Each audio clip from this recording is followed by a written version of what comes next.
So as everyone knows, the Packers came out this season, first game of the year, absolutely just played terrible. A terrible game, a terrible way to start the season, which started all these ideas of, oh, maybe the Packers are done, maybe Aaron Rodgers isn't as good as he used to be. But I think there was one major problem in that first week that Matt LaFleur and this offense came in and fixed coming into week 2. So I want to talk about that in today's video. So first off, taking a look, we lose to the Saints absolutely terribly, as I said, 38-3. Week 2, we come in and win 35-17.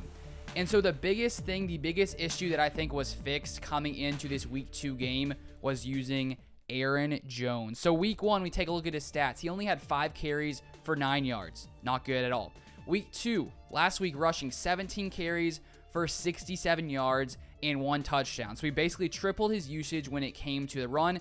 Now taking a look to the pass, dominated in the pass this week. So in week 1, Aaron Jones has 2 receptions for 13 yards. Week 2, he has 6 receptions for 48 yards and 3 touchdowns. So all in all, he finished the game with 4 touchdowns versus the Detroit Lions. Amazing game by Aaron Jones.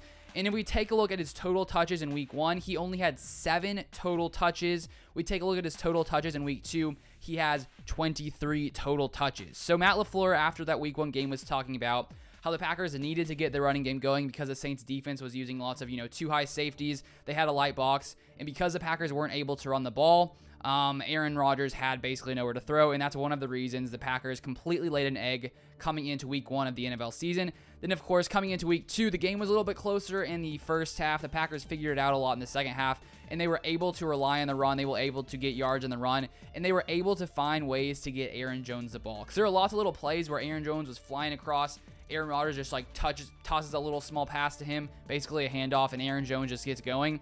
And so if the Packers learned anything in week 2, it's we got to feed Aaron Jones. We got to feed Aaron Jones. 23 touches in week 2, basically tripled his usage coming into week 2. So hopefully the Packers will continue to do this. Hopefully they will be able to do this. There are some other issues on this team, a few other issues, which I'll cover later in later videos. But that is all for today. Subscribe if you guys want to see more Packers content. See you guys next time.